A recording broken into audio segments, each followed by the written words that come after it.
we started below in a cabin, and immediately I said, Ashley, we got to get to the surface. In case this thing goes under. If we go under, we can't be in this. This is a death trap. So we were holding onto a railing on the door, and we picked out the island that we were going to swim to, and I was 95% sure we were going to capsize. I mean, the Thai staff was running around screaming. They were trying to get water out of the boat. There was 1.5 feet of water in the boat. They were trying to get out with dustpans. It was a horror scene. There was vomit everywhere, just floating in the water from people getting seasick. I mean, it was insane. It was it was the first time in my life I actually thought I was going to die, or at least have to fight for my life. Welcome to the Go Hunt Life Show, hosted by Todd Nevins. This is Todd Nevins, and I interview people that had seemingly normal lives and careers going, but they pulled the ripcord and blew up their comfort bubbles to hunt down their life that they had always dreamed of living. On the show today, I speak with Kyle James from his food truck outside of the new Belgium Brewing Company in Asheville, North Carolina. Kyle is an author, a traveler, and a food truck entrepreneur. But a few years ago, he took his dream job in the sports department of a major university in Colorado, and just 2 weeks into the position, he came home and told his girlfriend that he had made a terrible mistake taking this job. That drove them to quit everything and travel to 15 different countries in 114 days. And along the way, Kyle did something that he never thought he'd do. He wrote a book detailing their travel adventures from first landing in Paris, thinking that was a treacherous travel day, to almost capsizing on a ferry in Thailand. My conversation with Kyle James, author of the book Not Afraid of the Fall, starts right after a word from our sponsor. This episode is sponsored by PrintDirtCheap.com. Jeff Chrisman, the founder of Print Dirt Cheap, started his business the way most companies begin, with grit, determination, and a vision. And now, over the past decade, he has built his company into the go-to online printing powerhouse. If I've handed you a business card in the last 4 years, it was printed by Print Dirt Cheap. And the decals all over my laptop, yep, they did those too. They print and ship over 30 categories of printing products, from business cards and decals to banners, company letterhead, restaurant menus, and a ton of direct mail pieces. And they have just rolled out an entirely new website, ensuring that your online user experience to place an order is simple and fast. And when you place that order, use promo code GOHUNTLIFE for $10 off. And Jeff has just launched Success Hackers, which is a global group of tenacious entrepreneurs that share the latest tips, tools, and hacks into growing a business. Check it out at facebook.com/Success Hackers. And again, promo code GOHUNTLIFE for $10 off of your next print job at printdirtcheap.com. Kyle, thanks for jumping on the show today. Absolutely, man. I'm glad to be here. I appreciate the chance to talk to you today. Describe where we're at, because it's pretty freaking awesome. Beautiful out here. So we are at my favorite brewery in Asheville. This is the new Belgium Brewery. Okay. We are sitting outside. It's a little chillier than we would have liked, but it's beautiful out, and we're sitting in front of my food truck, Bun Intended, here to talk about Not Afraid of the Fall. What is your profession and primary ways that you earn a living? There's a couple, actually. So I work in development for a nonprofit in town called the Southern Alliance for Clean Energy. Southern Alliance for Clean Energy. Okay. Yep. Saving the earth. Okay. Yeah, one day at a time. And then I am a part owner with my brother and our two best friends of the Bun Intended food truck here in Asheville. But take me back, because you were not always a partner in a food truck. Take me back to your life in 2013. You had your dream job, but then you and your girlfriend Ashley quit your jobs in early 2015 to trek across the globe 114 days through 15 different countries. And then you wrote a book called Not Afraid of the Fall. So take me back to 2013, 2014, leading up to your move to Denver. What were you doing? And looking back to that point, I realize now how little I knew about life. Really? Like you said, we were in Denver, Colorado. We were fresh out of school. We had great jobs. Did you go to school out there? We went to school in North Carolina, Appalachian State, a couple hours north of here in North Carolina. We moved out to Denver just to explore. We love snowboarding, hiking, being outside. Did jobs take you out there, or just that adventure? Her job. So she, I told Ashley, I will move out to Colorado, if you find a job. I had a great job here that I could work remotely from. Okay. And she said, all right, deal. And she flew out there, found a teaching job, and that was it. We packed up all our stuff and headed out to Colorado. And then, I took another job 2 years later. Like you said, I thought it was my dream job. I got to it. It was in a sports. I'll leave the university name unnamed, but I was working and selling corporate sponsorships for a university and athletic department. And I love sports, so I just thought naturally, it's in an athletic department. I could be scrubbing the toilets and I would love it. Didn't turn out to be the case. It didn't work out like that. So, it was the last straw, and we just decided that we were ready to kind of chase our dreams while we still could. But you're living in Denver. Like, that's a cool place to live. You've got the mountains. You went from mountain to mountain. I mean, you were there for then 2.5 years, roughly? About 2.5 years. Okay. Yeah, and we love Denver. I have nothing bad to say about Denver. It's just, in life you can get comfortable no matter where you are. You get used to your surroundings if you're doing the same thing every day. Well, was that the motivation, or was there something else? Like what? That was sort of the last straw. I mean, we had always wanted to travel, and we always told ourselves we would, and we put it on the back burner. So you guys weren't traveling like on your vacation days or anything like that? We were, but we had 2 weeks a year, and sometimes you go back for holidays, or you have something that comes up. We had a couple of grandparents get sick while we were out there, and that took time. So, we couldn't really go explore the world, especially the places we wanted to, where, if we wanted to go to Thailand, it takes 2 days just to get there, really, So we weren't doing the kind of traveling we wanted to do. So what was the breaking point, or was there a moment where you were like, we're on the wrong path, cut the cord, let's go? Was there some big moment? I think taking that job and realizing that, it was one of those career jobs where, you have a 5-10 year trajectory to get where I wanted to be. And, I just realized I didn't see myself doing that for the next 5-10 years. And how soon into this job were you when you realized that?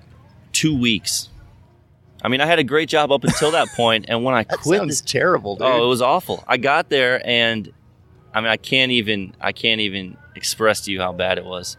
It was going to be cold calling for 5 days a week, 8 hours a day. So you come home, you talk to Ashley, and you're like, I've made a mistake. Yeah, I said, I just left a great job that I loved for this big new opportunity, and I know what my day-to-day is going to be, and I'm not going to enjoy life anymore. And she said, well, I got an idea. We've been saving this money up. We've always planned on traveling. She had the summer off as a teacher. All right. So, she was continued to be paid through the summer. Because in Colorado, it's a 12-month salary, even though they only work 10. And it just, all the pieces fell into place. All that we had to do was be brave enough to pull the trigger, and that was the hardest part. But you had to quit your job. I did.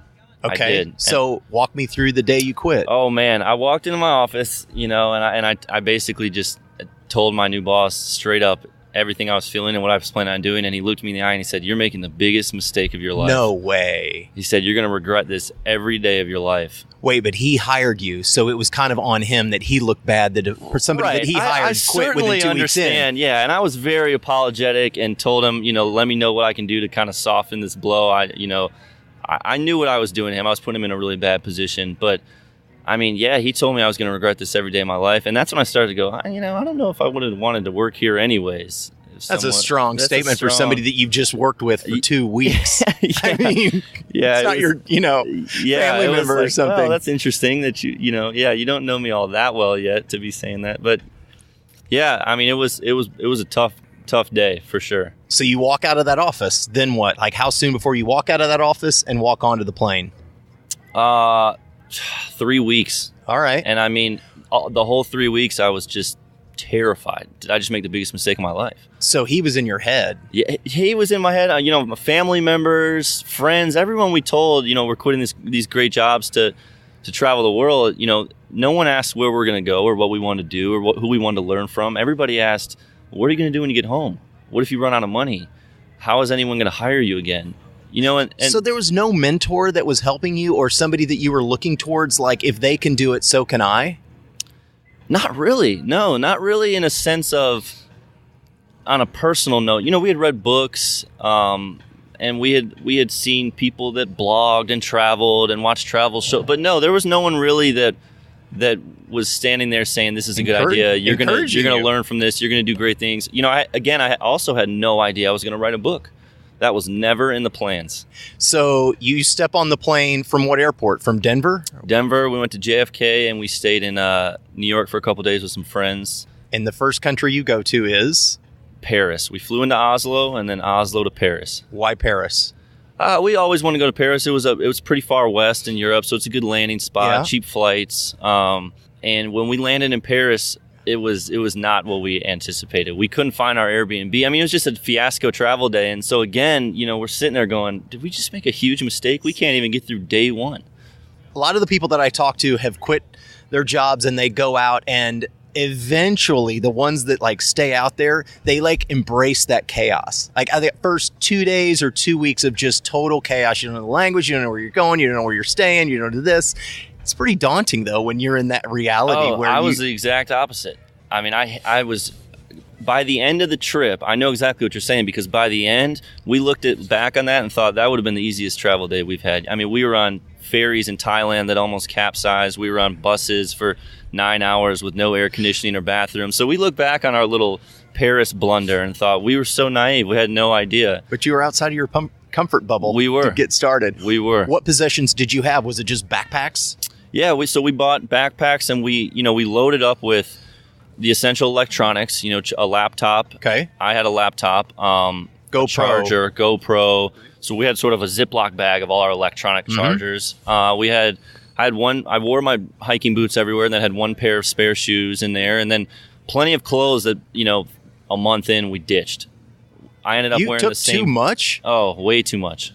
Really? Yeah, I had jeans and pants, and we were in Europe in July. It was 95 degrees. Berlin was the only place we were that it got a little chilly. Amsterdam, Berlin, the northern parts of Europe. And then after that, I mean, I was just way too hot. Your core clothing that you wore the whole time, was it denim, cotton? What would you wear? It was smart wool stuff, tank tops, stuff that the athletic shorts that people the breathable, dry fit. Yep. Yeah, anything that can breathe. I mean, you just. We lost all sense of fashion a month in. Okay. Ashley, far less so than I did. I mean, I was wearing flip-flops that I got for $1 at a Croatian market that were basically rubber straps, a tank top, and yeah. So you went to 15 different countries. Did you have a schedule? We're here for 4 days, we're here for 3 days. Who was manning the travel schedule? Yeah, we sort of mapped out places in the beginning we wanted to go, but we only booked Airbnbs about 2 weeks in advance. That's it. And so our plans completely changed. We had no idea we were going to go to Croatia at all. We ended up spending 3 weeks there. What drove you to Croatia? We talked to people in Europe. Everywhere we went, we asked people, where should we go next? What should we do next? And a lot of the places were, places we were planning on going anyways, Prague, Vienna, Budapest.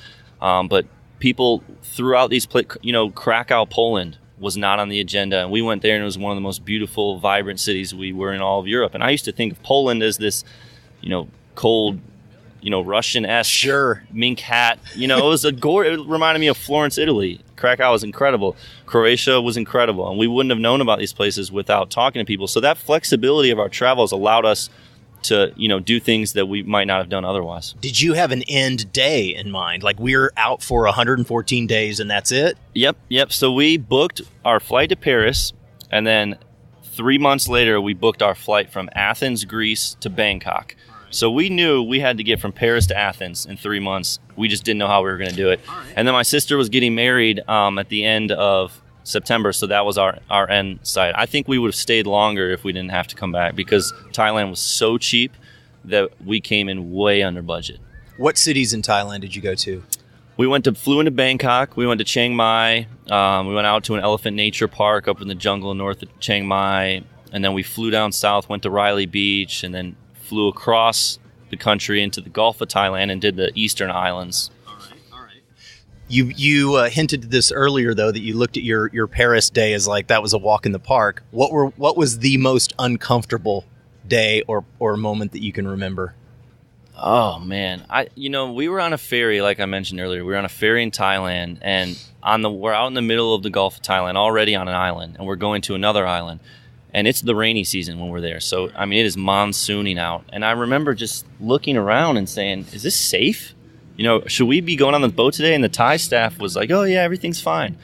And these countries, a lot of these people are so poor that they need the money more so than they are worried about the risk. So they're not going to back you down. They're not going to say no to 100 tourists that are willing to pay and travel. Sure. Here we have a lot more regulations. There's wind warnings and just, you can't go out today. Yeah. That's not the case there. So, we get on the boat, we get out of the bay, and we just start going up 15, 20-foot swells and just free falling. I mean, actually free falling. And then the boat would slam and just throw people out of their chairs. There were children screaming. Were you in a structure, or were you just on the deck? We started below in a cabin, and immediately I said, Ashley, we got to get to the surface. In case this thing goes under. If we go under, we can't be in this. This is a death trap. So we were holding onto a railing on the door, and we picked out the island that we were going to swim to, and I was 95% sure we were going to capsize. I mean, the Thai staff was running around screaming. They were trying to get water out of the boat. There was 1.5 foot of water in the boat. They were trying to get out with dustpans. And I was like, that's not going to work, guys. That's not going to work at all. It was a horror scene. There was vomit everywhere, just floating in the water from people getting seasick. I mean, how long were you on that boat? It was 30, 45 minutes of this constant. And then we just rolled into the bay, and they acted like nothing was wrong. It's like, I'm not even going to ask about getting a refund for this because it was like $2, but still. I mean, it was insane. It was it was the first time in my life I actually thought I was going to die, or at least have to fight for my life. It's a serious situation. Yeah, it was very serious. All right, I want to get to the book here in a second, but what travel tools were you using? Airbnb, number one. Mm-hmm. What other online app travel tools were you using other than Airbnb? So as far as transportation, we came into the trip thinking we were going to take trains everywhere in Europe. Yeah. That's what I thought that was the easiest way to travel around Europe. So it turns out there's apps. There's FlixBus, which is a amazing giant Mercedes bus that can be $10 and take you 8 hours. It has Wi-Fi, reclining seats. They serve beer, wine, snacks. And they're just routes all over the place. You just jump on and go. Yep. It's like everything we want Greyhound to be. Luxury bus. Sounds incredible. And then there's BlaBlaCar. Okay. And BlaBlaCar is the equivalent to Uber, but way cheaper and from country to country. So it would be, if someone said, hey, I'm leaving Asheville today and I'm going to Dallas, or maybe not that far, but 4, 5, 6 hour rides, and it's $5 if you want to ride with me. Is it in someone else's car, their own personal car? Yeah, and it's review based, so it's similar to Airbnb, Uber. If they kidnap someone, they obviously would be kicked off the site. So I mean, there's still a calculated risk. You could be the first one, and we had some interesting BlaBlaCar experiences. None of it was dangerous or the people mean or malicious. Just some of the settings were not what we thought they would be. No air conditioning in Florence. It's 100 degrees. We're jammed in the car with 5 other people when it was supposed to just be us. You run into scenarios, but we got around Europe for, 10% of the cost we had anticipated. Okay, so what was it?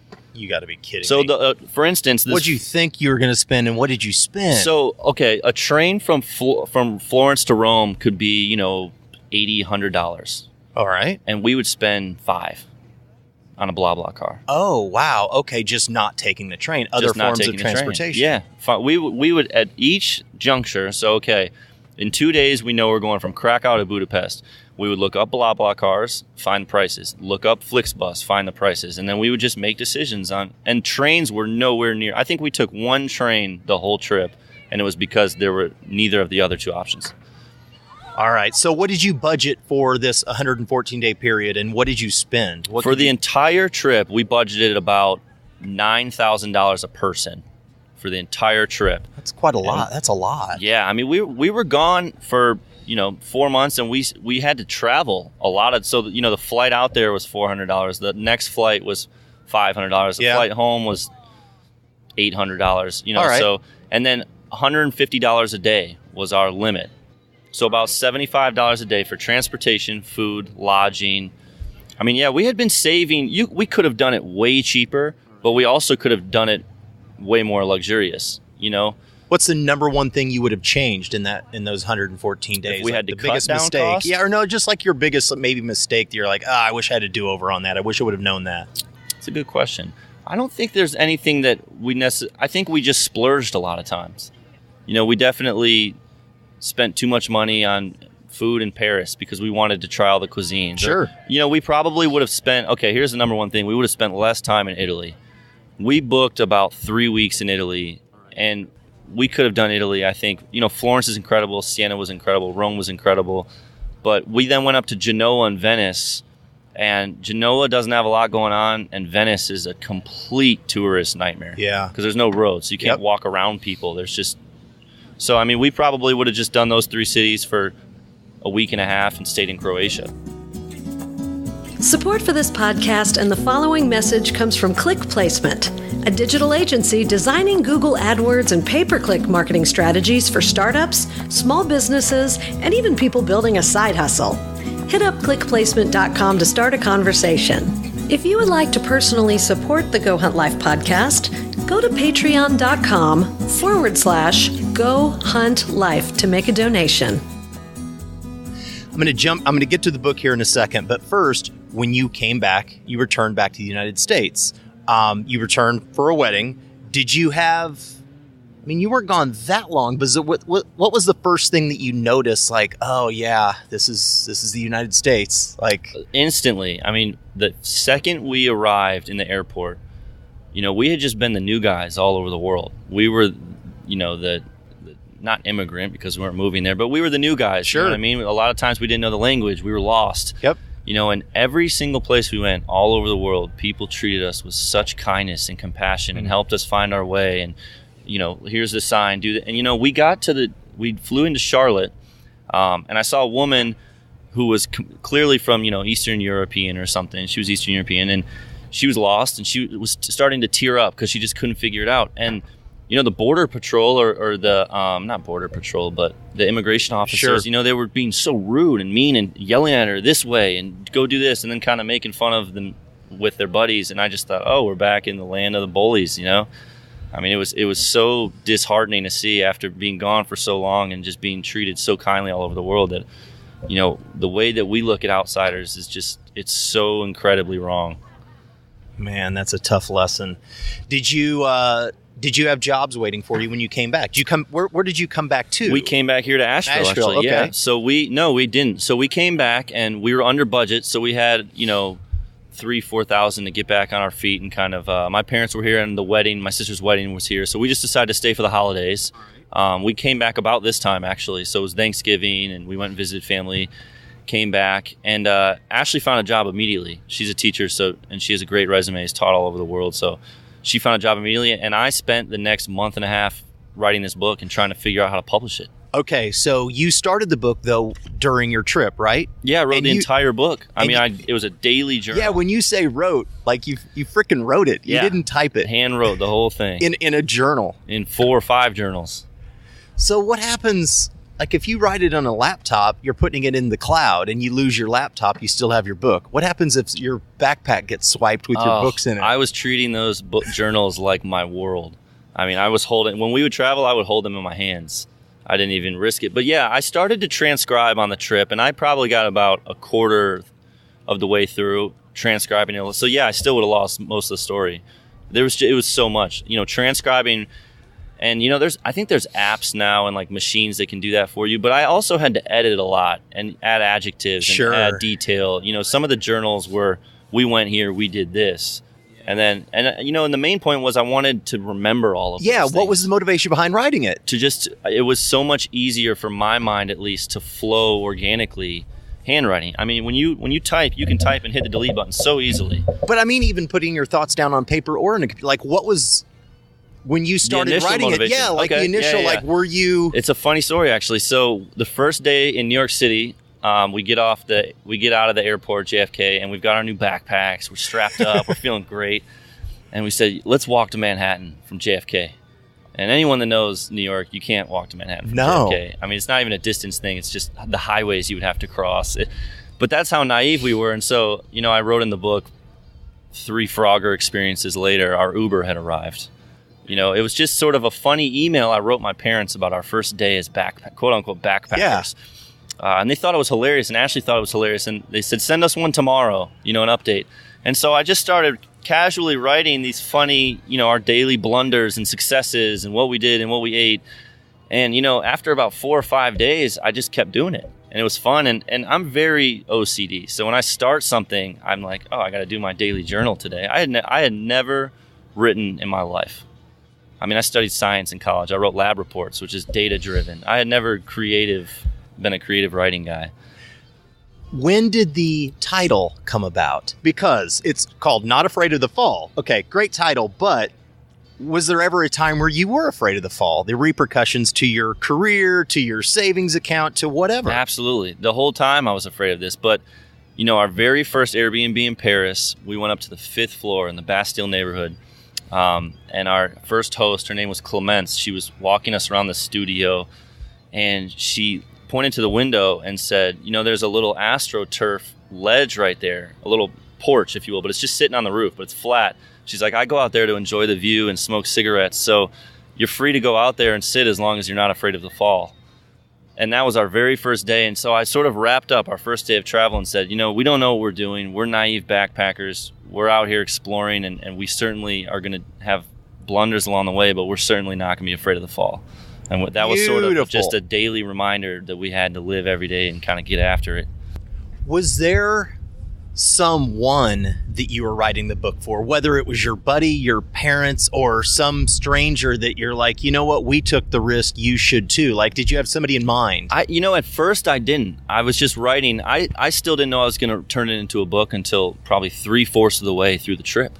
Okay. And I just started to realize that there's so many of these things that we've learned along the way, and BlaBlaCars and all the hacks we learned and how to save money. And, if I had known this before this trip, we luckily learned it through, meeting people. But if you're not the type of person that wants to go out there and talk to locals and learn from them, you'll never know these things. I just started to realize this was such valid information to travel. And then not only that, but to kind of take that step and chase your dreams and get out of your comfort zone. Yep.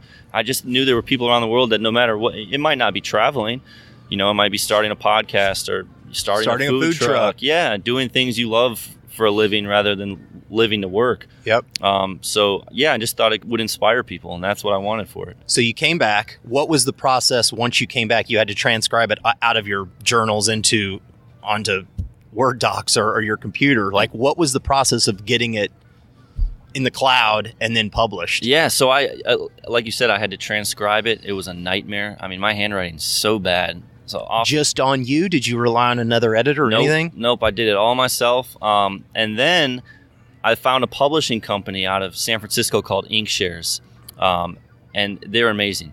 But what they do is they give nobodies like myself a chance to publish a book. But what they ask is, if you can sell 750 pre-orders of your book, even without the manuscript written, just the idea, if you can sell 750 pre-orders, they will publish your entire book, copy edit it, developmental edit it, market it, print it, distribute it. I mean, they basically, it's similar to GoGo or Kickstarter. Yeah. But a publishing company. How do you sell 750 orders before it even, how does that work? Thanks. It's really difficult. It's very difficult. You don't have 750 family members. I don't. And I don't have 750 friends. Exactly. And the friends I do have don't read. No, that's not true. I have plenty of friends, and they were supportive. But yeah, you're right. You get to about, I was cruising in the beginning.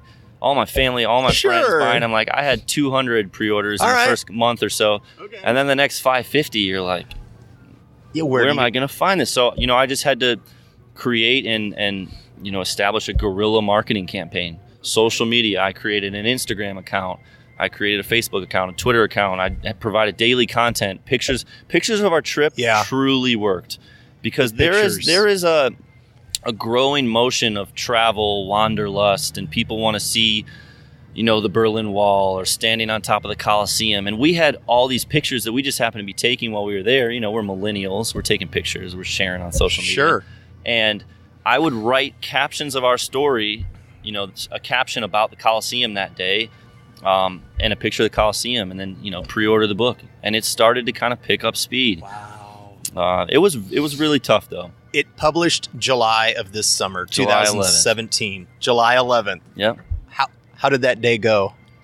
What did you do? Man, it was a whirlwind. I don't even remember, to be honest. I went down to Chapel Hill, my hometown, and we had a book launch event where I did a reading, and I was able to actually thank some people that contribute to the book and helped me out, and then I did a book reading and the same thing, a launch here in Asheville. 2 days later. It was a whirlwind, man. It was crazy. You've got 150 or so reviews on Amazon. Here's one. by Flu1120. What readers may not know is that the author did not set out to write a book. He set out to challenge our belief that someday will come. When he decided that he wanted to share his story, I believe he wanted his message to be just that. Don't wait for your someday. Dare to take action. What goes through your head when you read those words from strangers? Oh, it's such an honor. I mean, it's exactly what I wanted out of this book, was to inspire people and for them to connect with me on a personal level, even if just through my words on a paper. And I think the book, I wrote the book in a very conversational tone. I'm not going to blow you away with prose or use words that are out of this world that I learned in a master's class. It's like you're talking to a friend. And I think that people started to feel that connection. And then they started to feel, well, if they can do this, maybe I can do this. Or if they had the courage to do this and it worked out, maybe I should start this restaurant or start this blog or podcast. So it's been incredible to read. There's been, I think it's almost 160 reviews now, and has anyone reached out to you like that? You said, "Man, you got me." You motivated every day. I get someone on Instagram that says, I had this girl say I was on the fence about studying abroad. She was a college student at Clemson, and she said, "I just signed up to study abroad after reading your book." It's things like that. I mean, I can't even tell you how happy it makes me to hear these things, because traveling, you grow in a way that's intangible when you travel. When you can go out, learn from other cultures, see how people treat each other in other parts of the world, what they eat, how they talk, their mannerisms, their manners, you just become more well-rounded.